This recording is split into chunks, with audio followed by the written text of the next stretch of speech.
Breaking news చూస్తున్న తిరుమలలో అపచారం చోటు చేసుకుంది. శ్రీనివాసుడి సన్నిధిలో భద్రతా వైఫల్యం మరోసారి బట్టబయలింది. పురోహిత సంఘం వద్ద ఉన్న ఖాళీ ప్రదేశంలో అన్యమతస్థుడు నమాజు చేయడం కలకలం రేపుతోంది. సీసీ కెమెరాలకు ఎదురుగానే అన్యమతస్థుడు నమాజ్ చేస్తున్నప్పటికీ భద్రతా సిబ్బంది పట్టించుకోలేదు. పురోహిత సంఘం వద్దే ఓ వ్యక్తి నమాజ్ చేయడంపై భక్తులు మండిపడుతున్నారు. ఎంతో పవిత్రంగా భావించే తిరుమలలో ఇలా చేయడం ఏంటని భద్రతా సిబ్బంది ఏం చేస్తున్నారంటే శ్రీవారి భక్తులు ఆగ్రహిస్తున్నారు.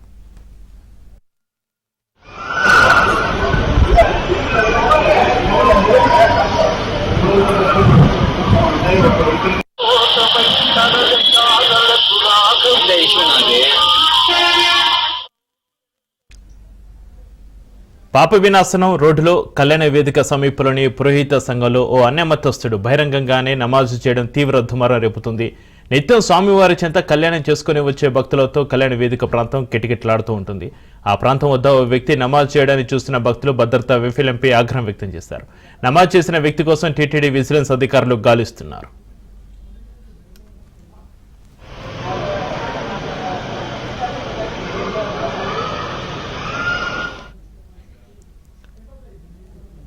అన్యమతస్థుడు నమాజ్ చేస్తున్న ప్రాంతంలో సీసీ కెమెరాలు కూడా ఉన్నాయి. ఆ సీసీ కెమెరాలను ద్వారా భద్రతా సిబ్బంది దాన్ని గుర్తించి వెంటనే అక్కడ ఉన్న భద్రతా సిబ్బందిని అలర్ట్ చేయాల్సిన అవసరం ఉంది. కానీ కంట్రోల్ రూమ్లో ఉన్న భద్రతా సిబ్బంది స్పందించకపోవడంతో అన్యమతస్థుడు అక్కడే దర్జాగా 10 నిమిషాల పాటు నమాజ్ చేశారు.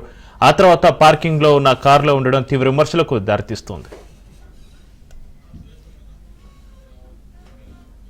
ఈ ఘటన సంబంధించి మరింత సమాచారాన్ని మా ప్రతినిధి సురేష్ ఫోన్ అందిస్తారు. సురేష్, రైట్ చక్రి ఏదైతే తిరుమలలో వరుస భద్రతా వైఫల్యంతో టీటీడీ విజిలెన్స్ సిబ్బంది హైరాణ పడుతున్నారు. తాజాగా ఇవాళ మధ్యాహ్నం 1 గంట ప్రాంతంలో ఒక ముస్లిం వ్యక్తి కళ్యాణ వేదిక సమీపంలో నమాజ్ చేస్తున్న వీడియో సోషల్ మీడియాలో వైరల్ కావడంతో ఒక్కసారిగా భద్రతా ఉలిక్కిపడ్డారు. అదే భక్తులు కూడా షాక్ గురయ్యారని చెప్పుకోవాలి. ఎందుకంటే పహాల్గా ఉగ్రదాడి నేపథ్యంలో అక్కడక్కడ హైలైట్ ప్రకటించిన నేపథ్యం తిరుమలలో హైలైట్ జోన్ లో ఉంది. ప్రతినిత్యం కూడా 100 మంది పోలీసులు గస్తీ కాస్తుంటూ అలాంటి చోట గుర్తు తెలియని ఒక టాక్సీ డ్రైవర్ ముస్లిం వ్యక్తి నమాజ్ చేయడంతో పాటు అక్కడ దాదాపు 15 నిమిషాల నుంచి 20 నిమిషాలు నమాజ్ చేయడం, ఆ తర్వాత దర్జాగా తిరిగి కారుకి వెళ్ళిపోవడంతో ఈ దృశ్యాలు భక్తులు తీసి సోషల్ మీడియాలో పెట్టడంతో వైరల్ గా మారింది. వెంటనే అప్రమత్తమైన విజిలెన్స్ సిబ్బంది ఎవరైతే ముస్లిం వ్యక్తులు అతని కోసం గాలిస్తున్నారు. దీని మీద టీటీడీ విజిలెన్స్ పూర్తిగా దృష్టి సాధించింది.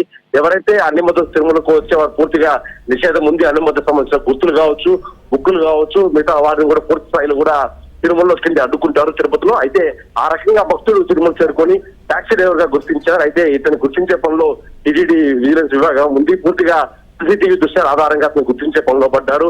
దీని మీద 1వ పట్టణం పోలీస్ స్టేషన్ కూడా కేసు నమోదైతే అయింది. Chakri, right, thank you Suresh.